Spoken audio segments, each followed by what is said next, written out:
जिनकी किताब यह कहती हो, उसका पहला कलमा यह कहता हो, पहला कलमा तैयब, तैयब माने पाक, ला इलाहा इल्लल्लाह मोहम्मदन रसूलुल्लाह। अर्थात इसके मतलब क्या है? अल्लाह के सिवा कोई दूसरा इबादत के लायक नहीं है, और अल्लाह भगवान का सब्स्टिट्यूट नहीं है, अल्लाह गॉड का सब्स्टिट्यूट नहीं है। अल्लाह वो है जिसने आसमान से किताब भेजी है, जिसे आसमानी किताब कहते हैं। आपके राष्ट्रपिता ने तो एक भजन को बदल दिया इस चक्कर में, उनका भजन ही बदल दो सेकुलरिज्म के लिए। लेकिन वो इस मुल्क में जो यहां रह रहे हैं 90% कन्वर्टेड हैं, उन्होंने नुक्ता ऊपर से नीचे नहीं बदला। 30 आयतों में 34 बार जिहाद का जिक्र आया है। जिहाद किसके खिलाफ? जिहाद अकबर, जो बड़ा जिहाद, किस चीज का जिहाद? तो आप लोगों को क्या बताया जाता है? अरे भाई देखिए, ये जो है ना, बहुत सारे लोग ये गलत बताते हैं, जिहाद का मतलब ये नहीं है। तो जिहाद का क्या मतलब? जिहाद का मतलब है जो आपके अंदर इविल फोर्सेस है, उनके खिलाफ जिहाद लड़ना। तो बगदादी इविल फोर्सेस से लड़ रहा है, इविल फोर्सेस से लड़ रहा है वो। बगदादी को जस्टिफाई करेंगे अमेरिका को गाली देके। ये अमेरिकन ने जो हालात पैदा किए हैं उसकी वजह से रिएक्शन है। कश्मीर में बेरोजगार है, इसलिए रिएक्शन है।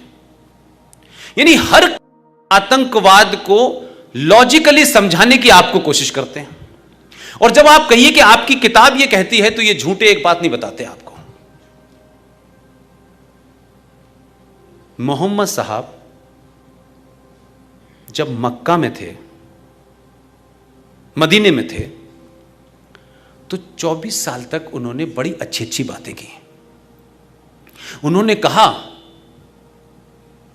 कि ये भी देवता और ये भी देवता, ये सब पूजा करी जा सकती है, इन सब को हम मानते हैं, हम किसी के विरोध में नहीं हैं। वहां एक अलग कुरान है, उतने दौर का एक अलग कुरान है। जब वहां से माइग्रेट होके गए, और जब यकायक एक बहुत रिचेस्ट वुमन खतीजा, जो विडो थी, जब उनसे उन्होंने शादी की, जो वो कोई 45-46 साल की थी और ये 24-25 साल के थे, उसके बाद जो दूसरा कुरान है, उसमें जब लोगों ने कहा कि आपने अब तलवार की बात कर रहे हैं आप, तो जो अब आप मदीने में थे तो आप ये कहते थे, तो उनके अपने अल्फाज हैं, ये मेरे नहीं है, कि नहीं उस वक्त मेरे ऊपर शैतान आ गया था। यानी जो अच्छी भली बातें की थी उस पर भी उन्होंने पानी फेर दिया। और फिर जब तलवार उठाई, यानी जब मदीने में थे तो कोई 40 या 50 उनके फॉलोअर थे, मात्र 40-50, और जब तलवार उठाई तो आप देख रहे हैं पूरी दुनिया में फॉलोअर ही फॉलोअर है उनके। उन लोगों ने इतनी जबरदस्त मार्केटिंग की कि इस देश की सारी मार्केटिंग कंपनियां फेल हैं।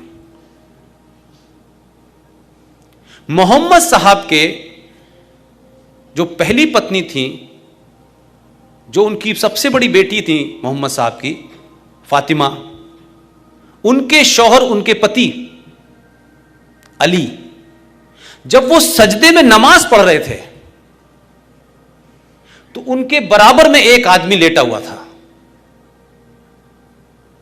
उनके बराबर में एक आदमी अपने सजदे में लेटा हुआ था। सजदे में पूरा आपका सर जमीन पर लगता है और आपकी बॉडी जो है, चेस्ट नजर नहीं आता।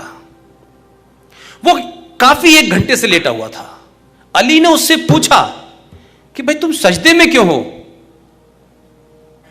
तो उसने कहा कि मैं बहुत बड़ा गुनाह करने जा रहा हूं, इसलिए मैं माफी मांगना चाहता हूं।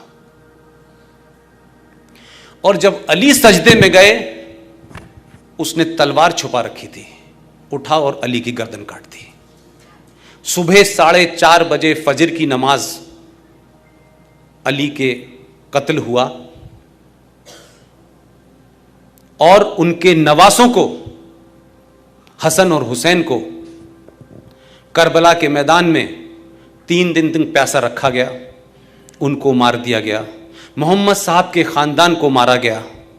न तो वहाँ रामलाल था, न श्यामलाल था, और आरएसएस की भी कोई ब्रांच नहीं थी वहां, तो इनके ऊपर भी कोई आरोप नहीं। तो हम उस कत्ल में शामिल नहीं थे। अब अगर मैं ये कह दूं कि अगर इस धरती पे 1400 साल पहले वो कौन आतंकवादी था जिसने पैगंबर मोहम्मद साहब के खानदान को मारा, क्योंकि उसने इसलिए नहीं मारा कि वहां कोई सत्ता की लड़ाई थी, बिलीफ की लड़ाई थी। और वो कौन लोग थे? वो लोग शिया कहलाते हैं जिन्हें मारा गया। इसलिए इमाम हुसैन, अली, फातिमा, ये सब एक तरफ, ये दूसरी तरफ। इसीलिए हिंदुस्तान में 4,75,00,000 शिया रहते हैं। ईरान शिया कंट्री है। इस सब के बावजूद भी कि भारत में कोई सरकार ये रहे या वो रहे, ईरान से आपके संबंध हमेशा ठीक रहे। आपकी बुरे वक्त में कट्टरपंथी अपनी जगह है। इस देश में 4.5 करोड़ से ज्यादा शिया हैं। उनका कंट्रीब्यूशन उठा के देख लीजिएगा, इस देश के डेवलपमेंट में उनका कंट्रीब्यूशन है। तो जो अली के कातिल थे, जो हुसैन और हसन के कातिल थे, वही पूरी दुनिया में इस्लामिक आतंकवाद चला रहे। दोस्तों, यूपी एटीएस ने धर्मांतरण करने के मामले में गिरफ्तार किए गए मोहम्मद उमर गौतम और जहांगीर काजी कासमी समेत 8 आरोपियों के खिलाफ भारत के विरुद्ध युद्ध छेड़ने का आरोप लगाया है। लखनऊ की अदालत में इस मामले में एटीएस की याचिका को भी स्वीकार कर लिया गया है। आपको बता दें कि लखनऊ की एक अदालत ने 8 गिरफ्तार आरोपियों के खिलाफ आईपीसी की धारा 121A के तहत दंडनीय अपराध करने की साजिश और 123 युद्ध छेड़ने के इरादे से छिपाने के तहत आरोप तय किए गए हैं। आईपीसी की धारा 121 भारत सरकार के खिलाफ युद्ध छेड़ने या युद्ध छेड़ने का प्रयास करने या फिर युद्ध छेड़ने के लिए उकसाने के संबंधित है। आपको बता दें कि इसी साल 21 जून को एटीएस ने 2 मौलवी मोहम्मद उमर गौतम और मुफ्ती काजी जहांगीर आलम कासमी को दिल्ली से गिरफ्तार किया था और एक बड़े धर्मांतरण रैकेट का भांडाफोड़ भी किया था।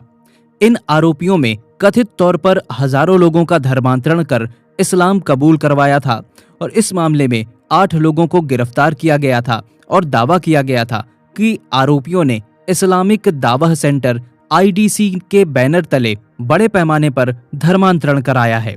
इसमें बड़ी संख्या में विकलांग बच्चे, महिलाएं, बेरोजगार और गरीबों को अच्छी शिक्षा, नौकरी, शादी के लिए पैसे का लालच, ये सब देने का वादा किया गया था और इसके साथ साथ अच्छा खासा खेल भी किया गया था। गिरफ्तार किए गए 10 लोगों में 4 महाराष्ट्र, 2 दिल्ली और एक हरियाणा, गुजरात, उत्तर प्रदेश और झारखंड से है। एटीएस ने अदालत में अपने आवेदन में कहा कि जांच में पाए गए ये लोग न केवल धर्मांतरण कराते थे बल्कि जनसंख्या संतुलन बिगाड़कर दूसरे धर्म के बीच दरार भी पैदा करना चाहते थे। आपको बता दें कि जांच एजेंसी ने अदालत के समक्ष केस डायरी भी रखी है और दावा किया है कि उनसे जो सबूत इकट्ठा किए गए हैं वो इन 8 आरोपियों के खिलाफ धारा 121A और 23 लागू करने के लिए पर्याप्त हैं। एटीएस के एक वरिष्ठ अधिकारी ने कहा कि सबूतों और केस डायरी की पुष्टि करने के बाद अदालत ने 8 आरोपियों के खिलाफ आईपीसी की 2 धाराएं 121A और 123 लगाने की अनुमति दी है। इस विषय में आपकी क्या राय है, हमें कमेंट में अवश्य बताएं। दोस्तों, वीडियो में बताई गई बातों से अगर आप भी सहमत हैं तो वीडियो को लाइक करने के साथ साथ ज्यादा से ज्यादा लोगों तक शेयर करें, क्योंकि जागरूकता फैलाने से ही फैलती है। और अगर आपने अभी तक हमारे YouTube चैनल अखंड हिंद को सब्सक्राइब नहीं किया है तो अभी सब्सक्राइब करें, क्योंकि आपका साथ भी बहुत जरूरी है। मिलते हैं एक और नई वीडियो में, तब तक के लिए आप अपना और अपनों का ख्याल रखें। वीडियो को अंत तक देखने के लिए आपका बहुत बहुत धन्यवाद। जय हिंद, जय भारत, वंदे मातरम।